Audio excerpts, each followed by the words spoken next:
I know what's meaning the most humanitarian army in the world only when I heard it a lot in my life, but I be sure about it only when I arrived to my unit, because there our job was to save lives. Helicopters with the staff of pilots and fighters, they departing to anywhere to help and to rescue lives of people, and many times these people they are non-Israeli citizens.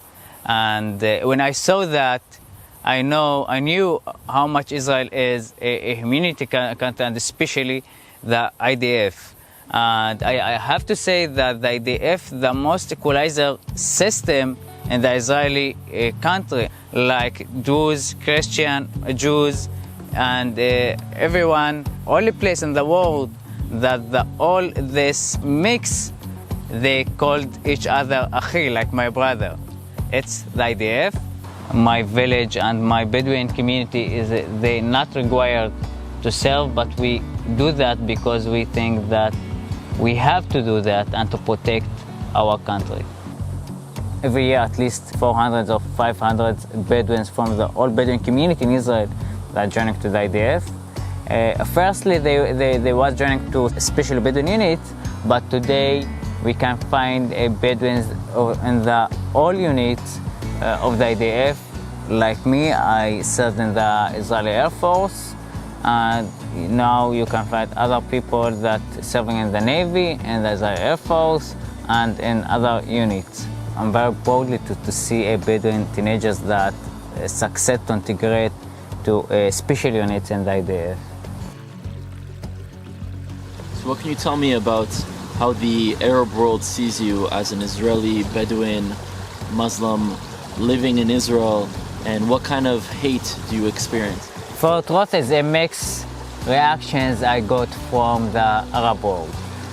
The majority, they can't accept with what I'm doing, and because they all the time was under a propaganda attack by their leaders that Israel is the enemy and you must to hate them and you must to fight against Israel. And the Arab leaders used the Israeli-Palestinian conflict as a cover for their corruption. And when the new generation, the new media generation, the Arab world exposed to the democracy in Israel, and that 1.8 million Arabs with equal rights live in Israel, by the new media and by the media, they knew that they was a victim for their leaders. And when they exposed that, we had in the Arab world the Arab Spring, the revolutions that by these revolutions many leaders fallen in the Arab world. Many of people from the Arab world, they sent to me that I want to come to Israel, I want to visit Israel, I want to work. Some of them, they ask me how can I serve in the Israeli army from the Arab world, like from Saudi, from Syria, also from Gaza Strip. And many of them sent to me that I'm traitor in my Arab community and Arab world. And some of them, they sent me that we will kill you and we will harm you and something like that. But I believe the real traitor is who bring terror groups from Iran and from Lebanon to their countries to kill their peoples, like Hezbollah, Iranian regime people, that they now in Syria and in Yemen and in Lebanon, and they kill citizens in these countries. They are the real traitors. And the last of the day, I'm citizen in Israel. This is my country, and I serving my country. What could you tell to the young people out there seeing this video, young Arabs around the world, or even young Arabs in Israel that want to learn more, that want to be more involved, that want to be integrated? What can you share a message for them that might be afraid to speak out? First of all, if they have the ability to visit Israel, they should to do that. To come and to see the things on the ground is the best way to learn about Israel.